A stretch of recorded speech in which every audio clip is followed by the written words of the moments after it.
So how are you doing today? I am good, man. I'm happy to be here. So what made you kind of begin in the world of t-shirts?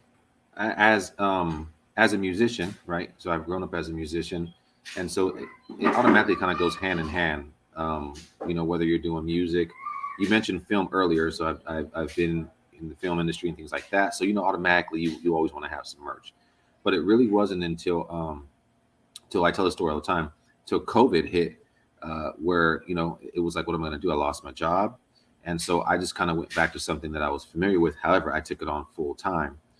And when I originally started, I had no intentions on creating a t-shirt business.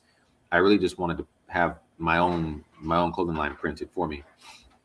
And so I reached out to a bunch of people that I knew, were doing or printing shirts or garments or whatnot, and I couldn't get a single person to help me out. I never asked for anything for free, but I still couldn't get anybody to help. So I basically said, I'm just going to invest in this entire t-shirt business on my own, buy all the equipment that I need, and then I started to make a couple videos here and there of me printing or pressing a shirt. It just kind of took off from there. And I used the music industry, the folks I've worked with, fellow actors, actresses, sports, or athletes that I'm familiar with or friends with, and that helped my business grow. And this is where I'm at today because of that. And like I Yeah, would see merch like when I was younger, you would see it in concerts, but you yeah, never really think about, okay, who gets that money or like how does that even work? So like I artist. would say like maybe like late 90s, early 2000s. Were artists getting a piece of that? That's really where it's at. I mean, you can tour. I mean, though you make so money off the tour, your biggest money is coming from that merch. And that's why, especially today, you see so many more artists. I mean, just people in general. I mean, not even just musicians, but everybody is pushing merch. It's probably one of the best you know resources of income. To be honest with you. So when do you think that kind of that shift changed where artists was kind of pushing more of their merch?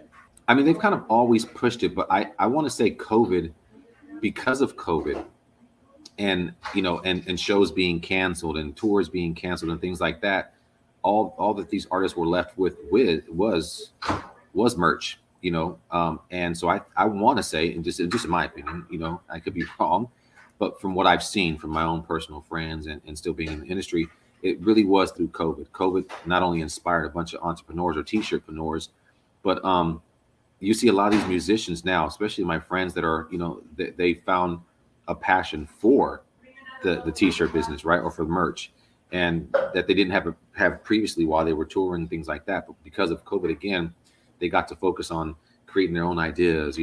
People like me being able to press it for them, and so I want to say it was COVID. COVID really, I think, was the push, and showed people that you really can make some money in this business. So when you started kind of diverging into more of the t-shirt line, did you just kind of start selling like shirts that you basically had of yourself? I tried to. That was the original plan, and then it was one of my. He's a musician. His name is Stress, and he. It's funny because it's his dog. Sorry if you hear my 3-year-old back there, but excuse me. So my friend Stress has this dog. His name is Dan, and it's this. I don't even know what it is. I don't know if it's I don't even want to say the name wrong. I think it's a Shih Tzu. Is that how you say that? That sounds about right, Right. I think actually. that's what it is, right? And so he put a gold grill, not physically, but we photoshopped like a gold grill, a gold chain, and we just kind of, we made the dog hip, and that would be the first time that someone said, "Hey, can you press this for me?" It was his dog, and from there on, after we made the video about it, it just felt like a flood of people were like, "Okay, can you press this? Can you press that?" And as I grew, because at that time when I first started, I was printing vinyl, HTV vinyl, right?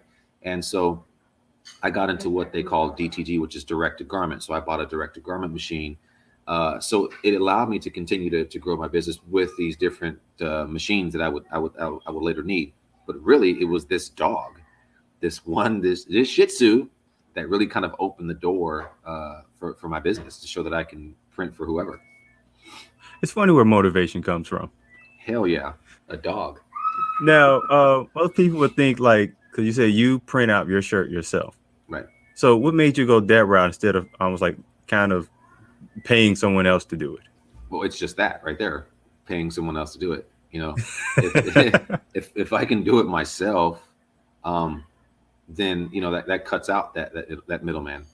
And I think, and it all kind of goes back to being a musician too, where I'm from Vallejo. I'm from Vallejo, California, right? And so I grew up in this in this neighborhood. My next door neighbor, it's funny, but my next door neighbor, if some are familiar with him, but his name is Leviti. And so it was E40 and these folks. I'm really close to E40 and his family. And but being the one little Puerto Rican kid in the hood, it was like they weren't looking at me to be a rapper. I didn't really fit in, right? But it. Yeah. it was kind of the same thing with the t-shirt thing in a sense. I'm kind of going off track here because I'm thinking about some childhood memories right now as I'm I don't saying know. this. Go right ahead. Yeah, but it was like I never really fit into to certain things as much as I tried, and so with the t-shirt thing, I felt like I created my own lane. I fit in perfect right here because it doesn't matter what color you are, you're going to come to me for shirts or whatever it is, right? Now I'm totally off whatever it was you originally asked. It allowed me to create my own lane, and I have a voice here. Not that I haven't had a voice, musically, but in the t-shirt business, to be able to combine everything I grew up with, everything I know, and make it my own.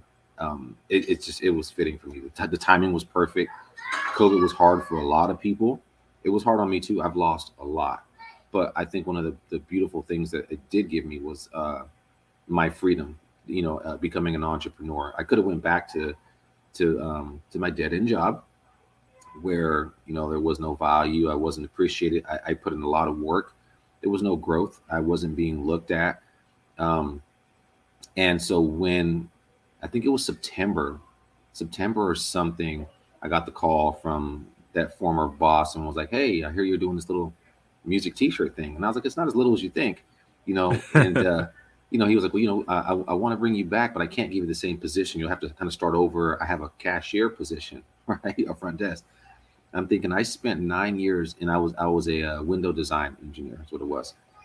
I'm thinking I spent 9 years under this particular company, learning and helping all these district managers grow, and because of COVID and because you want me back so bad. I mean, I guess the value is that they see that I do have some, but to bring me back as a cashier it took me years to get to that position in the first place.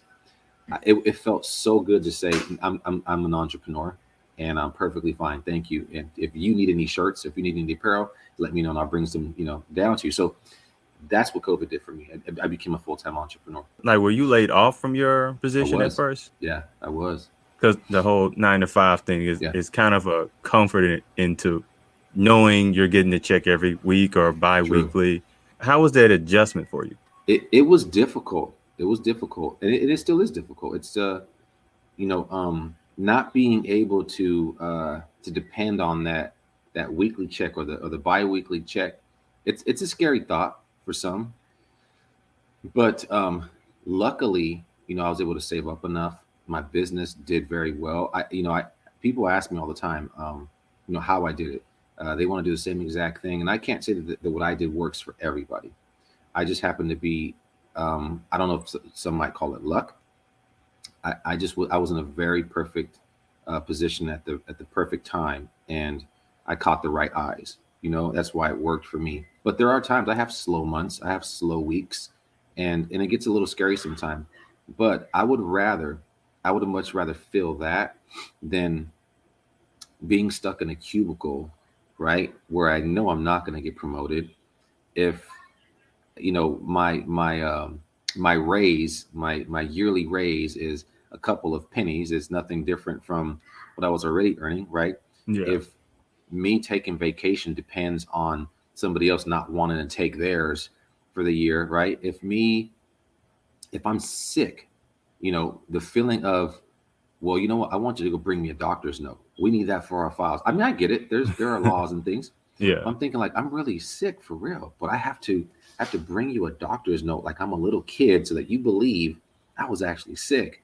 I don't like that feeling being told I need you back in 10 minutes. The phones are busy. I need you on right now. This is how much time you get for a lunch break. But for people like myself that want that the freedom to still go outside when I feel like it, to go out, if I'm working through the day and I say, my son wants to go run around or do something, I can just drop what I'm doing right now and go do that with him. Or, my son has a recital at school or whatever it is, right? I I need that kind of freedom. That helps me. That helps me live. To be locked into a place where I know that I'm not valued, and if anything were to happen to me, I'm so easily replaceable. It's. I just don't like that feeling. And it really sucks coming to work every day. This is funny because at my 9 to 5, I was still struggling financially. I was on cash advances. It took me. I mean, I'm robbing Peter to pay Paul, working at a 9 to 5. It shouldn't be like Yeah. that, right? And then if I'm walking into work and I'm seeing my supervisor, or manager, and they're in this office laughing and kicking back and on Facebook and things like that, right? While I'm working and I'm grinding in this cubicle, it just doesn't feel good. I'm making you rich at the cost of me, sitting here dwindling away. And the last thing was, I can't imagine, I can't imagine retiring at 65 or 70 or something like that, and saying like, okay, cool, now I can go live. I can't do that. I can't do that. I want to be able to have that freedom now that whatever I want to do in my life, I can do that. And it all depends on, how much I put into my business. Now that freedom you kind of learned about yourself. Did you always kind of knew that about yourself, or did you kind of learn this through the process of having this business? Oh man, how honest can I be right now? Hey, as honest as you can. Man, so I am a hustler by trade. I'll just former by trade, right? Because of where I grew up, my surroundings, my older brothers, um, and I was used to. I'm not going to say that because I'm totally not that today, but it did help, right? So seeing fast money come, right? Being able to get it when I wanted it. I always knew that I wanted to work for myself. And my brother, my oldest brother, who passed away a few years ago, and it's funny because everything I do, even having a conversation with you right now, right? I tie everything to him because the one thing he would always tell me, he was like, "You are the greatest networker I've ever known, I've ever seen in my entire life. You're going to be able to network yourself, into financial freedom one day, and blah blah blah." And I didn't believe it, you know. And then when he passed, I started to see that like I'm able to kind of connect with whoever I want, right? Yeah. Name me somebody I can walk into a room and do whatever it's really weird. So I knew early on that was going to be for me. And plus, I'm a musician, so I want to travel, I want to sing. Starving artist wasn't bad for me, but I knew very early. Yeah, yeah. So, as a person who entrepreneurship is in their DNA, I mean, how did you live working a 9 to 5? I suffered. I felt like, I mean, I won't go so extreme and say I felt like I was dying. It's not that extreme, but I suffered that entire time, because um, prior to that job, the only reason I got the job that I was at, this last previous job, was for a female that I was with at that time. Ah, women. Yes, right. And I was doing theater and I was traveling. I was on. I'm not sure if you're familiar with theater stuff. You do TV and things like Yeah. that. But I did like the independent tour of Rent. So I was on Rent for a couple years, and so not only that, but I was performing everywhere. Shows my regular music and touring with a cousin of mine who was signed, and so that was my life. And then I meet this one girl, and in order to be with her, it was like, my parents are never going to accept you if you don't have a job. They won't accept this whole music whatever else and blah blah blah. And so I immediately got online and was like, okay, let me just try to find a job, I guess, because I thought, well, hey, I might be in love. Let me, right? Yeah. I've been traveling my whole life. I've lived in clubs and bars and things because of my family and stuff. So I figured, maybe it's time for me to, grow up a little bit and maybe do the job thing. And that's why I got into the job in the first place. It didn't last long with her because it probably shortly after I was at the job, it was like, and there was other issues there with her family. I would say more of a a culture thing than anything else. And so after that split, I still ended up staying there because I felt trapped. And there are other things that happened there where I don't even know why, brother. I don't even know why I didn't leave sooner. You know, things happen because they're supposed to. But I dealt with a lot. There was a lady there who, when I say racism, I mean I can't even make this stuff up. Where this one lady disliked me with a passion, and it's because I can't. When the job that I took, they wanted a degree, they wanted all these things. I didn't have that. I had AA, so I wasn't qualified, you know, per their standards, right? And I still got the job anyways. But I grew, you know, I grew immediately, and it bothered her. This lady was there for like 17 years, and open with not caring who was around. The racist jokes, you name it. There would be an incident where they used to have potlucks all the time, right? And you know, her, you know, it just, I almost get angry thinking about this lady. But there was an instance where there was a piece of watermelon on my desk, right? Oh, Right. And I'm like, who the hell put watermelon on my desk? And what are you insinuating? And I knew who it was. And I went off. I went off. And they tried to put me on a final. But mind you, before that incident, we're talking maybe a year, a couple years of just me documenting, you know, these emails, this harassment, these, you know, racial slurs, you name it. And the company did nothing. And they knew, right? But because she had been there since the beginning, they didn't want to touch her. And she was I mean, you know, she was the go-to for all these salespeople, district managers, and you name it. And so I fought this lady, and I think that's what kept me there longer, was to prove that, like, I'm not leaving just because you don't like me, because I'm good at what I do, you know. And I would have to endure, I think, the rest of my time there with nothing but like harassment from this lady, and the company allowing it. They wrote her up. They didn't do it. I mean, it just went on and on. And anybody who worked around this lady, I mean, it was the same thing. Either they would leave the job, they'd find some way to go to a different department, and that kept me there longer than I should. I'll never do that again, because you know, it was definitely a learning lesson that trying to prove somebody wrong who feels the way that she feels isn't going to change her. And even yeah. on my last day, brother, on my last day there, um, I sent an email. So this is okay. So there's two jobs in between. So there's this one that was there for 9 years. My last day there, I sent a heartfelt email out. I said, hey, you know, it's been great. I learned so much. The office has the ability to grow into something great. You know, just really nice email. And so I leave. But when I got home that night, I said, you know, there was still some files I didn't send to myself. So I logged back into my old email from home, and I see that she had replied about 45 minutes after I left to that email.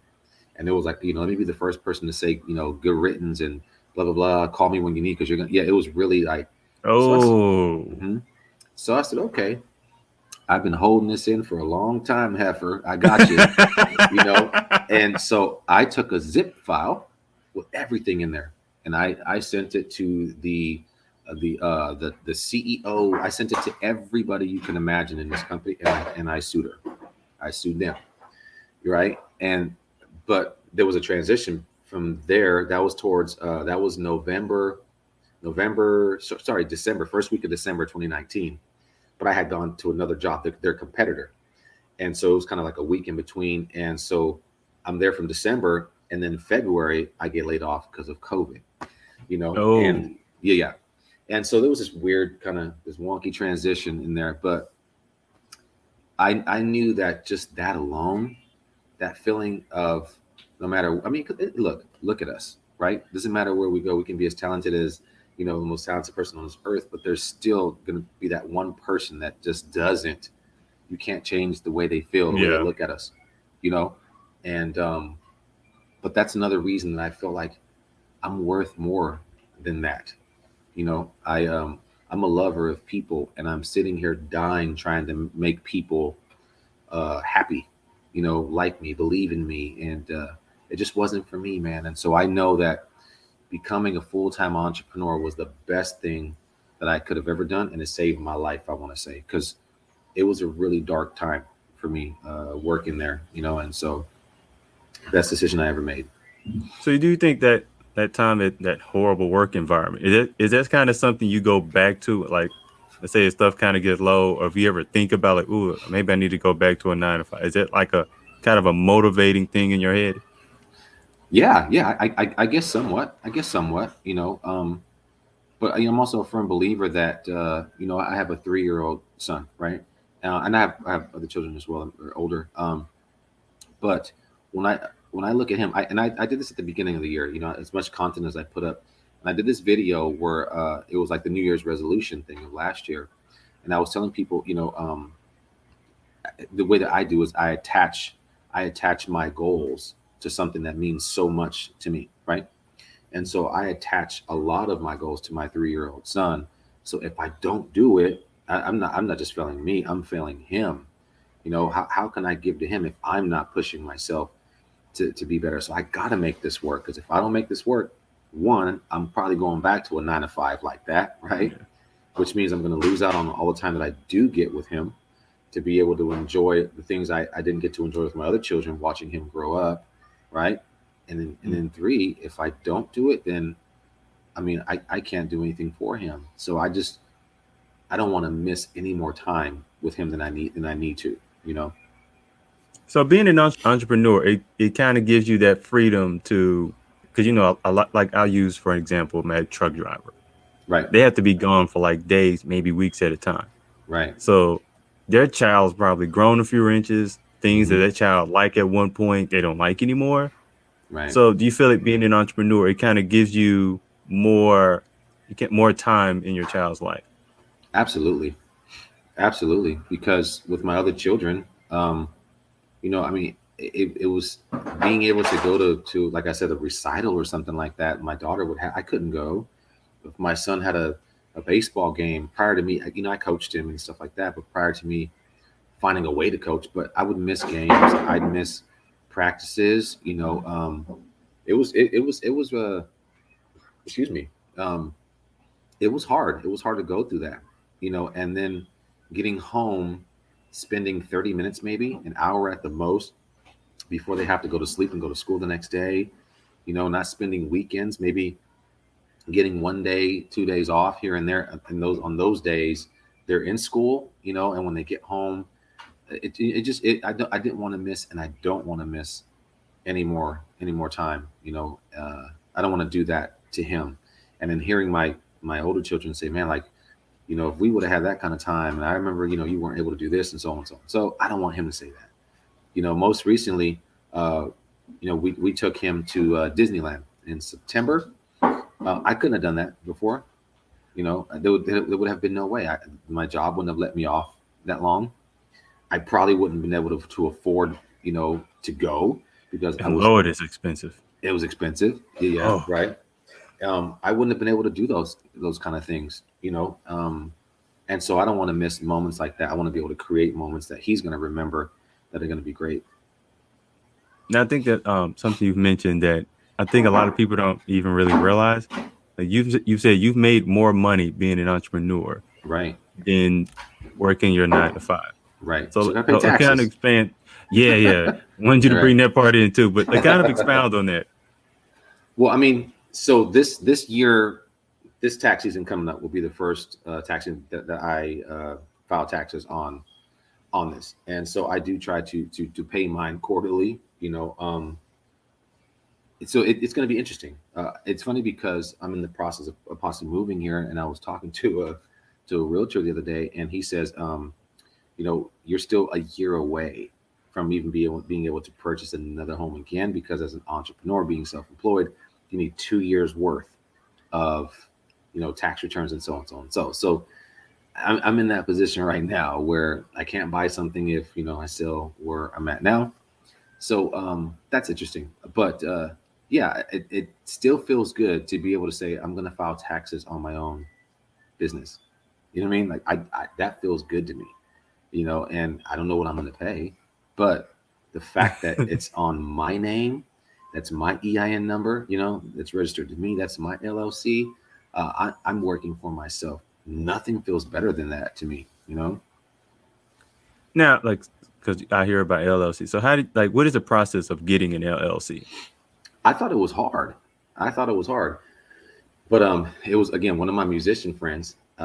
He was like, "Hey, man, like you can be saving a lot of money with these wholesale companies, having your LLC, having your sales permit." And it wasn't hard. I basically went online, went to the county website, and applied for LLC. I think it was 70 bucks or something to even A get. pair of shoes. It was super cheap. Now you do have to pay. It's an $800 fee once a year.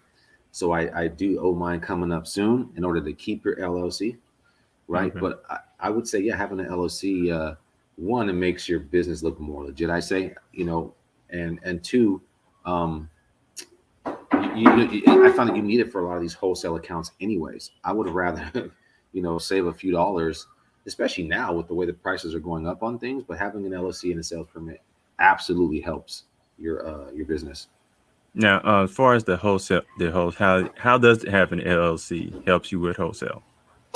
Yeah, so I'm able to save on well, this I guess kind of my sales permit does the same exact thing, but some of these places don't even let you open an account unless you have an LLC. Some will take just a sales permit. So that's how it's helped me.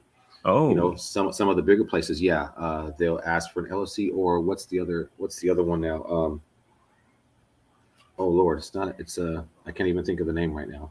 Um, it'll come to me at some point where they wanted my LLC and my sales permit. So it's helped me in that sense for sure. But also having an LLC helped me um, get a what was it called, the small business loans, SBA. So okay. that helped me get an SBA last year, having an LLC as well. So you know get one only if you know you're gonna use it. Yeah, If you want to yeah, pay yeah. it. So I actually want you to expound on that because I've known like a few people who was using the to get the PPP loan, PPP loan. and two of them are in jail right now. Let's just put it that way. Yeah, yeah, I So bet. Yeah, people how, got crazy with that. oh yeah. So like, as far as being a businessman, how were you Mhm. using these small business loans? I didn't take it after all. I didn't take it. Um, So, why didn't you need it? I thought it because at that time I wanted to buy. Okay, I wanted to buy this machine that I ended up buying anyways. But I was hoping that I can use the SBA loan instead of my own money. And so, because I wasn't familiar with how everything worked, becoming an entrepreneur yet, and how business like that worked, is I got this SBA loan, got approved. But what I didn't know is that, and it went through. The person that processed it put it through anyway, right? But I was sending the SBA loan to my credit union. My credit union isn't a business account; it was a personal account.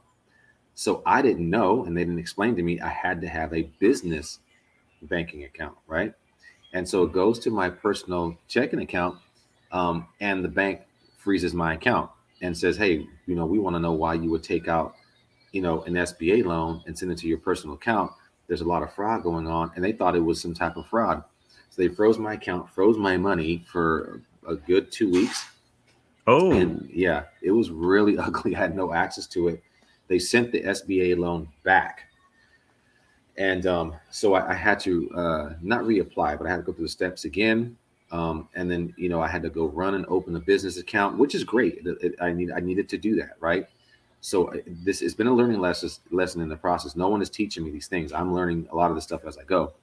And so I opened up a business account, but by then I think it was 2 3 months later. I just felt like the process got it was drug out too far for me, and I just didn't care. And by then I had to use my credit cards, whatever I had left in savings, to buy the machines anyways. So I didn't take the SBA loan after all. now with being an entrepreneur, again, you mentioned it's a lot of learning on the go. Like, there's Yeah. no book for it, but it's also you're kind of creating your own path. Hmm. So is it kind of scary for you? Is it something that's exciting being an entrepreneur? It's both. I think it's a mixture of both. Scary because at any given time, you know, uh, it can all stop. right? No one has to come to me to have their garments pressed. Um, but the exciting part is I'm creating my own, my own destiny, really, and that excites me. I recently got monetized on YouTube, so that now that's another source of income. Uh, Congratulations. Thank you. Yeah, yeah. I have these affiliate deals. It's great to make affiliate money when I'm shooting these pieces of content, and they go back and choose one of my links and buy something that I've used, and so that feels good. To make money from these companies. That it's really funny that when I looked into the t-shirt business at the beginning, I was watching these companies on YouTube, and I'm sitting here saying, you know what? One day, I'm gonna catch their attention. Something's gonna happen, and here I am, and I'm able to sit up here with um, these major players, these other influencers that have become my friends now, right? And so um, it's a trip, and I'm a firm believer in speaking things into existence. I'm big on law of attraction, and pretty much everything I've ever said I'm going to do, I've done or it happens. And this was one of those things where I said I want to be a part of that company, this company, and become an affiliate, and that has happened. I mean, it did come. There's a friend of mine right now. He is they call him the t-shirt goat. Basically, his name is Stan Banks, right? T-shirt side hustle. He hates that I talk about him so much, but I have to because he did a lot for me as well. And so this guy travels the country, and he's just a t-shirtpreneur. He is truly the goat when it comes to this. There are plenty of other guys that I follow too. I'm friends with, um, that do what he does. He's just the one guy that has opened so many doors for us. And our first meeting a year or something ago, I sat with him. He says, "Where's your book?" And I had no idea what the hell he was talking about. Walk into this hotel. We're having a meeting. He wanted to meet me because he had saw the content that I was pushing, and I said, "Yeah, let's get together." I knew who he was. Um, but the first thing he says is, "Where's your book?" And I had no idea what he was talking about. He was like, "The next time I see you," and we just met, mind you, right? Mhm. And these are his first words. He's like, "The next time I see you, if you don't have this book, don't even come back. Don't even waste my time." I'm like, what is this dude talking about? Right. And so after we sit down, I'm interviewing him and we're talking. And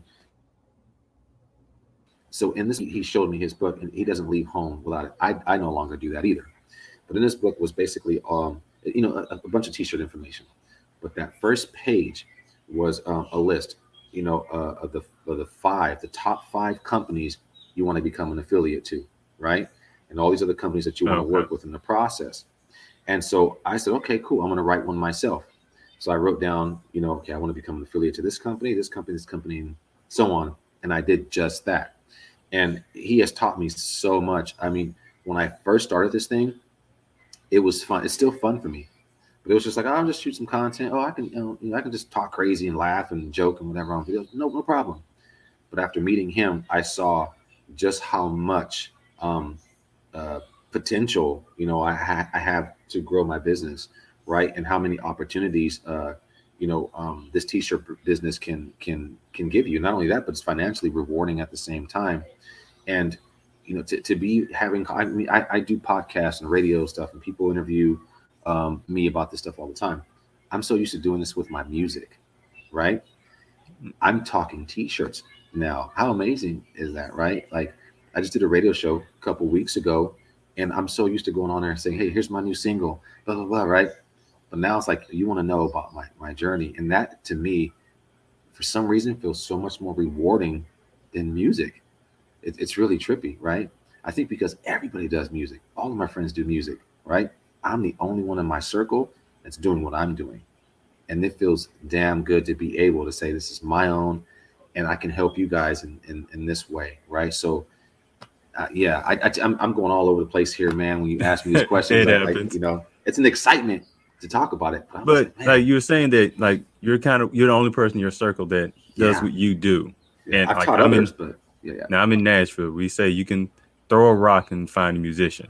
Oh So yeah, I've been does it there. kind of like even like in social situations kind of make you stand out? Um, yeah, yeah, yeah. It's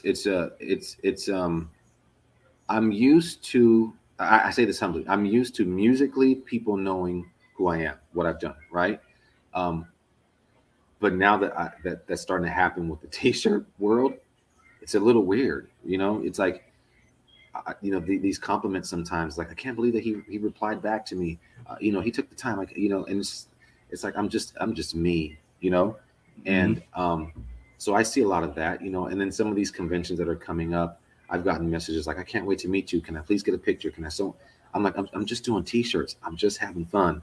I'm just talking ish on Instagram and YouTube, like I'm nothing special, but it feels good to. I don't need the recognition. You don't have to pat me on the back at all.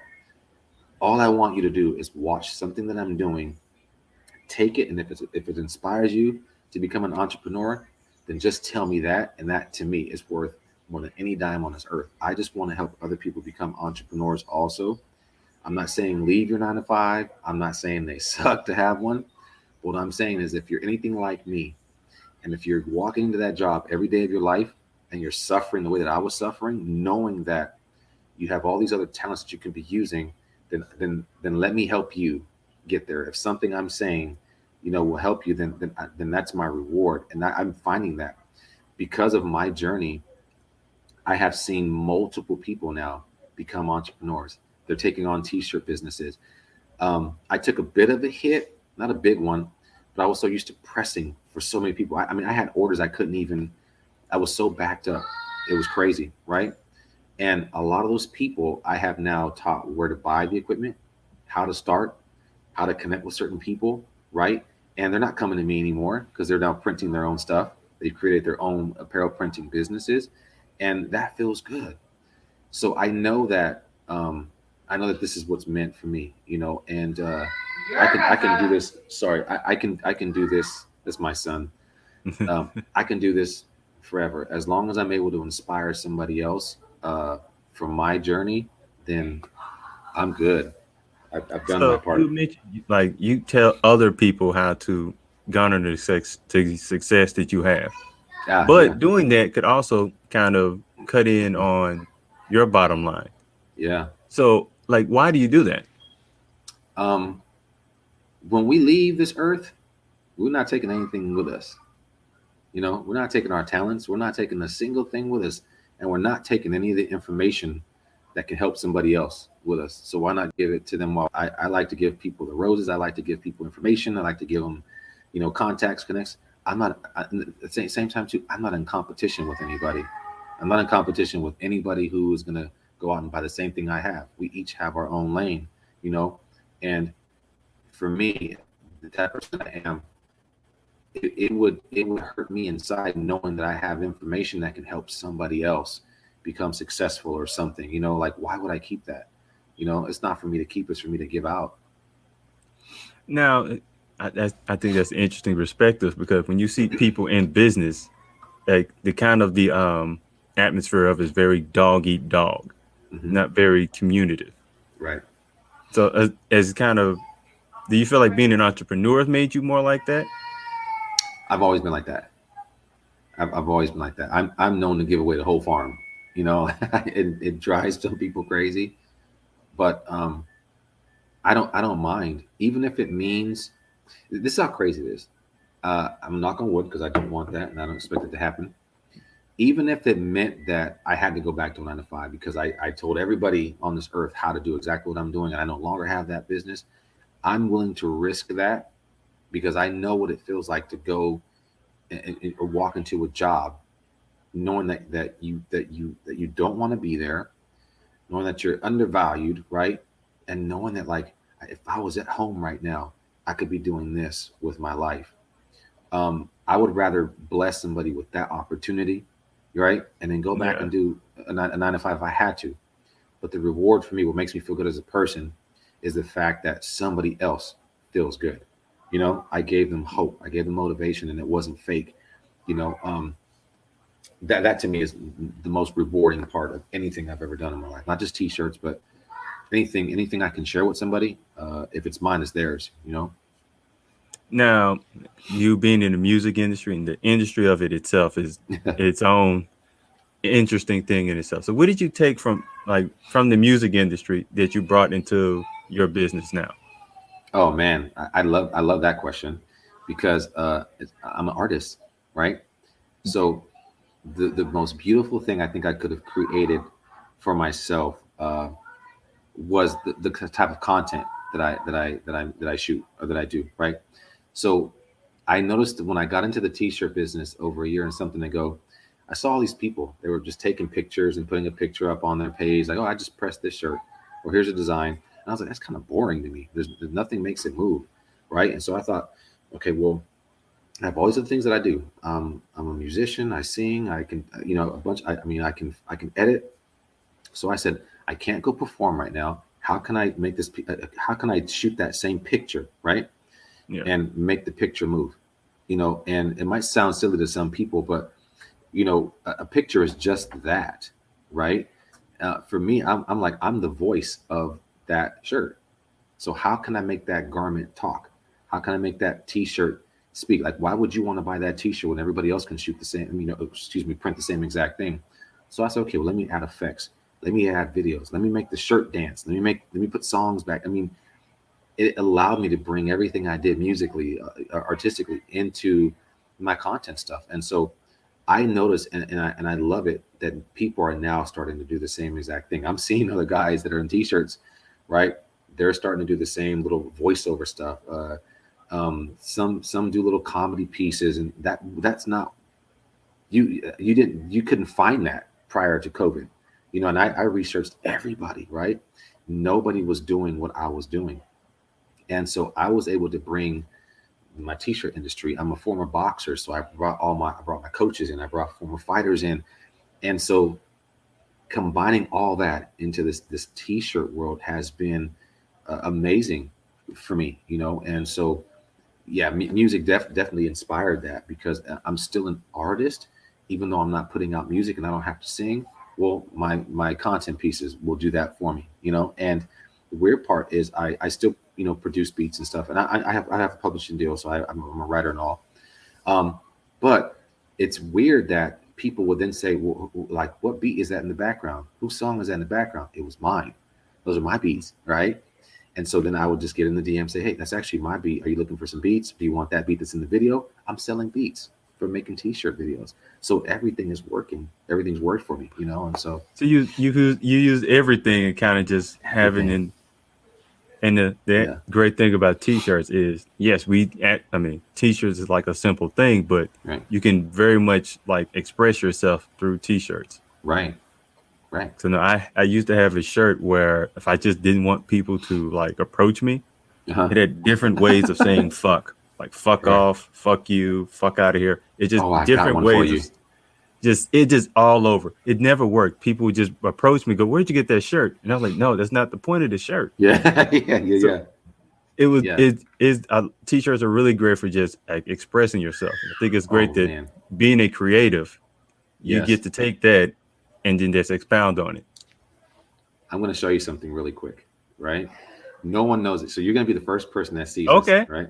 I'm going to send this to you really quick, based I off what do. you just said. All right, so I'm going to send this to your Instagram. For those who are listening, that you'll eventually see this, but he is the first one. Let it be known I here. do like exclusives. So I here's an absolutely exclusive love right that. here. This is my next shirt drop. So I just Now, when you plan on dropping this? probably in the next couple days, maybe this week coming up. So let's see if you can read that out. Uh oh, You it's a lot going on here. I see entrepreneur life. Yeah, you see the part above it, spelled a little bit differently. Ah, okay. Yeah, Oh, this would be yeah, good in black. yeah. So they're gonna go on black. Oh, Yeah, I mean, I can say it if you want. I can say it if you want me to say it. oh, go right ahead. This ain't Uh, radio. all right, yeah. So it's fuck that job. Yeah, and Yeah, I think this is gonna do well. yeah. So fuck Because that I job. mean, Entrepreneur life we say it to ourselves all the time. all the time, bro. All the They time. call you into work. I did it with my old job. I'd be out in the parking lot. Fuck this Fuck that job. job. Yes. And that's what it was. It inspired it. So I was having a conversation with my buddies last week, and he got injured on the job, right? And Yeah. they don't want to give him workers comp. They're putting him through it, right? And he's like, man, I'm just so tired, man. Just like, fuck that job, man. And so I said, yeah, man, but fuck that job, dude. And then so I said, hold on. I said, oh, I got an idea, dude. I just thought of something. He was like, what? I said, dude, I'm dropping another shirt. We can collab together on this because we had this conversation together. I said, but let's do fuck that job, you know. And he just he laughed for hours and hours. He all night long. He would just call. I mean, DM me with just different little different sayings. You know, God's got my back. Fuck that job. You know, it's all it's just funny things all through the night. I said, you know what? I said, let me put a filler out first. And so I put a post on Instagram. I said, hey, if this is you, please help me. If you've ever gone into your job, if you've been, at work and saying these things, if you're getting off of work, walking to your car and saying these things, let me know if you've ever said to yourself, fuck that job. And if so, tell me in the comments. And if you look at that post, it went on for a couple days. And all these people are like, yeah, man, fuck that job. Fuck that job. Or like one day I'm going to walk out, man, I'm going to be able to say, fuck that job. And that's inspired by that because people really feel that, and if you're saying that to yourself, then maybe you should get out of there. But I don't want that feeling again. I never want to walk in somewhere and be like, fuck that job, like, nah, this is my job. I don't have to say that now, and so that's going to be the next shirt drop. Oh, I like the fact that the ideal of it kind of came the same way that people think of ideas to make songs. Right.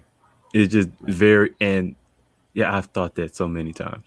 Well, I don't do now because I very much like what I do, but I know that feeling just in the driveway, just fuck this job. Yeah. So think about that, and then after our conversation is done throughout the day, you'll be thinking about it. Like just little things like like I used to be able to say this. It's true. All of us say that at some point, but imagine not having to say it. I don't have to anymore. Unless it's one of my friends telling me their story. I'm like, man, fuck that job. But yeah. So for someone who's like in a position, like what would you, and there was one that maybe they may want to get into entrepreneurship. Like what would you say be the difference for someone who just don't like their job or someone who they're not built for a 9-to-5? Well, I mean, if someone if they just don't like their job and they're okay working 9 to 5, find another job. Find something else. If it's in you to become an entrepreneur, it's not for everybody. The sad part about this, man, is there are so many people out there that have so many amazing ideas that we're never going to see, that are never going to come to light because they're afraid to take that leap of faith. Becoming an entrepreneur is really, really, really scary. I wouldn't say do it if you don't have a way to support yourself for whatever time. I knew for me, again, it was a special time. I had 6-8 months, maybe a year worth of savings that if I wasn't generating any income, that I can use my savings to get through this year. I can pay my bills off of this. So I would say before even becoming an entrepreneur, unless you're laid off or they fire you or something, and you have no choice, that's your opportunity to immediately, do what it is that you want to do as an entrepreneur. But before you become an entrepreneur, even if you're at a 9-to-5 right now, I would say strategically plan that out. Start saving now. Save so that you have enough to get you through at least 6 months or something worth, so that if nothing happens for you during that time period, you're able to still, support yourself. But then you can go back to a 9-to-5 if that's what you have to do. But I wouldn't say don't just jump if you have no way to pay your bills next month. That would probably be crazy. But at the same time, I'm one of those guys where all I had was a savings. All I had was a couple credit cards, and I just took that leap of faith by saying, I'm not going back. No matter what happens, I'm not going back. And so I can't say that everyone is like that. But if it's in you and it's killing you to do, then chances are you should probably do it. You know what I mean? Like, why live life not being able to do what you really, truly, truly, truly want to do? And how sad would that be that you go through your entire life knowing that you wanted to do this, knowing how great of an idea that was, but you were too afraid to do it? That would suck. So now you mentioned earlier that like networking is one of your brother mentioned that networking is one of your greatest skills. So how does like your gift of networking works for you as an entrepreneur? it's gonna be weird, but I don't see anybody else above me. I think we're all equal.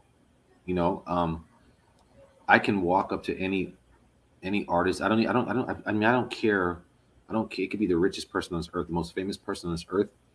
I would never be starstruck, and I would never treat them like they're any better than me. You just have a different bank account number than I do. You know, you got a little more money than I may ever have, but you're still a human just like me. So I treat everybody just like I would treat, my best friend, my closest friend. And so I think that that's worked for me. I don't know why, I don't know how, but I think it's just real. Being real, being yourself, is probably one of the greatest skills I possess. Is I don't care who you are. You know, you pull your pants up and down just like I do.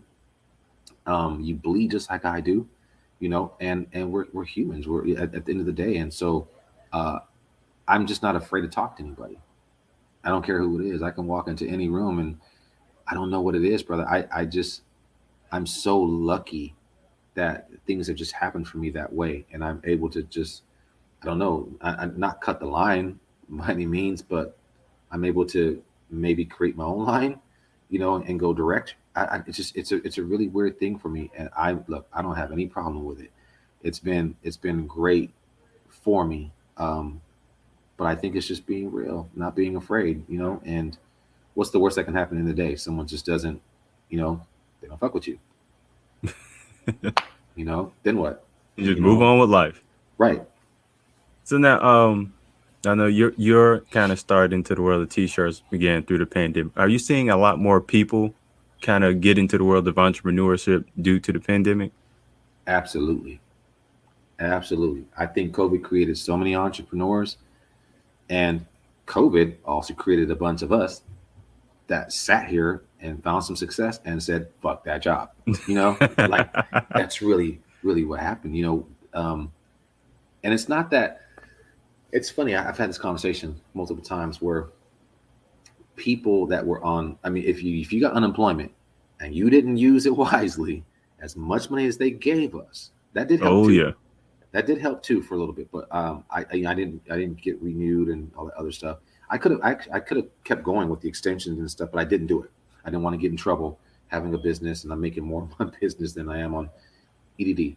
But there are a lot of people who did, who were super smart with their EDD money, that were able to invest in their businesses. And so when that conversation came up, excuse me, where people were like, these guys, they're hella lazy. They don't want to work. They don't want to go back to work. They're just using our money. So and so and so. It was never that. There are so many people that weren't lazy. What it was is that they got tired, just like I did. They found some success at being an entrepreneur. They invested in their entrepreneur career with that EDD money. There's no reason to go back, And so that's why you see all these places are hiring like crazy, because it's not that people are lazy, not that they don't want to go back to work. I mean, there are some people that are afraid to, right? Some people can't even get a shot to go back to work. I can't get a COVID shot. I have a heart issue where I Yeah. can't get a COVID shot, right? So there are plenty of people like myself, health wise, are reasons that we can't, right, go back. But it's not that there's a short. I mean, it's not that there's a shortage because people are just used up everything the government gave them. No, it's because they created their own jobs. And I'm seeing that not just in the t-shirt business, but like I'm noticing people, and it's beautiful. People are becoming, they're becoming not cooks, but um, I guess chefs from home. They've got baking businesses. I got a friend of mine. They're in Georgia now, but he did some type of he created some bracelets or whatever, kind of an African bracelet type thing, and or beads, right? And Hmm. he took off doing beads, right? Successful business doing beads, but that wouldn't have happened had COVID not happened. Now COVID's not, hey, it's awful. It was awful, and it still is. But um, it did create a bunch of people that said, "Look, I'm worth more than being stuck at a place that I'm never going to grow at, and I want my freedom." And that's what we're doing.